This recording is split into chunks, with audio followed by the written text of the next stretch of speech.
where they are blind and deaf to everything going on around them. The founder of Chinese Zen, known as Huineng, described people like that as no better than pieces of rock and lumps of wood. He said it's a very serious mistake indeed to confuse sunyata, the Sanskrit word for the great void, which is the ultimate reality and the consciousness thereof, that it's a great mistake to confuse it with nothingness. It is rather to be thought of as space, or like space, because space is not empty. It contains the whole universe. So in the same way, the state of mind of a person who is truly enlightened is not empty. It contains everything. But, like space, it is not stayed by what it contains. It's often said in Zen imagery, you can't hammer a nail into space. You can't spit on the sky, the soil. If you try, the spit will just return and hit your own face. So they go on to say the consciousness is all of us. Your basic mind is like space. It is completely pure. But of course by purity, they don't mean unsexual, which is of course what purity generally means in the Western world. A person who's pure in heart is generally understood as one who never has any naughty thoughts. You know what naughty means? It means vain, negative, empty.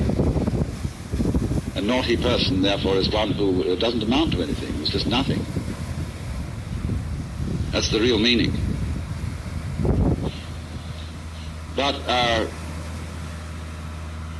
this misunderstanding of the nature of contemplation existed not only in India, from which it was transmitted to China, but also in the West. You read many treatises on Western mysticism, and there's still the feeling that getting into a deep, deep trance, sometimes called rapture. Again, the word rapture has undergone some transformations. We talk about rapture as people being beside themselves with pleasure. But to be rapt means to be taken away from the body. So also ecstasy, we now interpret as meaning in a state of high pleasure. But it means to be outside yourself, to stand outside yourself. Your soul has left you, it is with God. As Arabs say of all crazy people, be kind to them. They're not here, their soul is with God.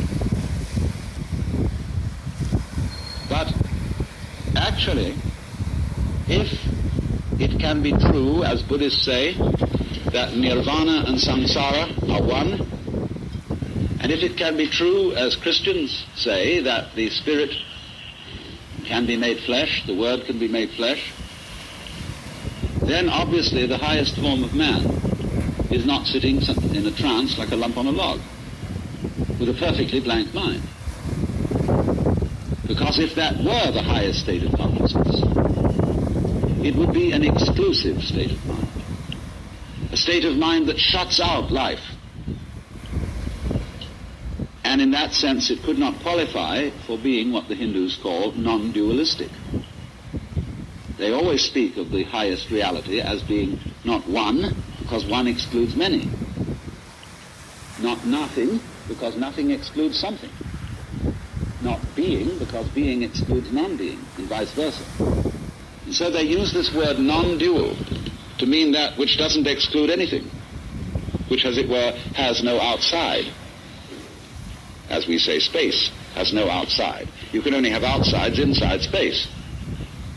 You can't have any outsides outside space. There is no outside space, even though space may be curved, finite.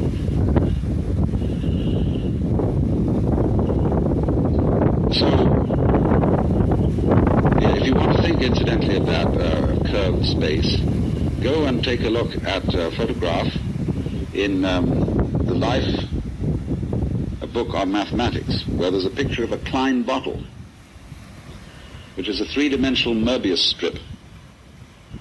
A Möbius strip, you know, is a piece of paper that is twisted once and then joined, and it has only one side and only one edge. Now, a Klein bottle is a three-dimensional Möbius strip, and it only has one inside. It has no outside.